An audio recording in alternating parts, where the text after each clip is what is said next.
आप देख रहे हैं नेशन भारत और मैं हूं मनोज चतुर्वेदी। बिहार विधानसभा में चुनाव के नतीजे आ गए। जिसको जितनी सीटें मिलनी थी जनता ने उनको उतनी सीटें दे दी।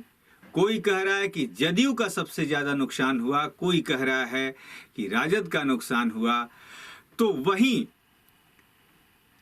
कांग्रेस के नेता अपनी ही पार्टी के लोगों को कोस रहे हैं। वो कह रहे हैं कि सबसे ज्यादा नुकसान यहां कांग्रेस को हुआ और उसका स्ट्राइक रेट जो है 17 पे आ गया। पिछली बार कम सीटों पर चुनाव लड़ी थी, ज्यादा सीटें लाई थी, इस बार ज्यादा सीटों पर लड़ी, कम सीटें लाई हैं।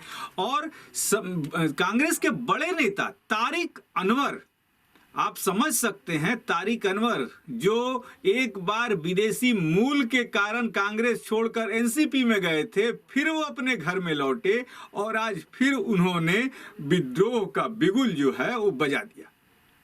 उन्होंने कहा कि कांग्रेस के बिहार के अपने नेता ही और अपने लोगों ने ही यहां हराने का काम किया है। ऐसे उम्मीदवारों को टिकट दिया जो जीतने के काबिल नहीं थे। और उन्होंने सीधा सीधी आरोप लगाया है बिहार कांग्रेस के अध्यक्ष मदन मोहन झा और चुनाव कार्य समिति के जो अगुवा थे प्रेमचंद्र मिश्रा, उनके ऊपर। कहा है कि पैसे लेकर, यहां तक कह दिया कि पैसे लेकर टिकट का बंटवारा हुआ, नीचे के कार्यकर्ताओं की अनदेखी की गई, जिसके कारण कांग्रेस जो है बिहार में और भी नीचे गिर गई। कांग्रेस कहीं फूट के तरफ आगे तो नहीं बढ़ रही है, जो कि चुनाव के नतीजे जिस दिन आ रहे थे, कांग्रेस का केंद्रीय नेतृत्व पर्यवेक्षक के रूप में यहां पे बैठा हुआ था।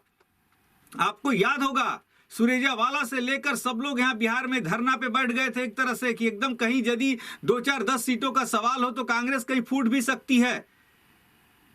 तो सबसे बड़ी बात यह है कि क्या कांग्रेस में फिर से कहीं फूट पड़ेगी, किसी नए कांग्रेस का बिहार में उदय हो जाएगा? ये देखने वाली बात होगी। और लगता भी यही है, क्योंकि जो यहां के उम्मीदवार कांग्रेस के जीते हैं वो सभी नए हैं और जहां से जीते हैं वो बाहरी कहे जा रहे हैं। उनके ऊपर शायद कोई असर नहीं पड़ेगा, अगली बार फिर किसी दूसरी पार्टी में जा सकते हैं। लेकिन कांग्रेस के तारिक अनवर ने जो इशारा किया है उससे तो अब यही लगता है कि बिहार कांग्रेस में टूट की लौ कहीं ना कहीं जल गई है, जिसे सिर्फ एक बड़ा रूप लेना है कुछ दिनों में। क्या होता है बिहार कांग्रेस पे, नेशन भारत की नजर बनी रहेगी। आप बने रहिए नेशन भारत के साथ। नेशन भारत चैनल को सब्सक्राइब कीजिए, हमारे फेसबुक पेज को लाइक कीजिए। नमस्कार।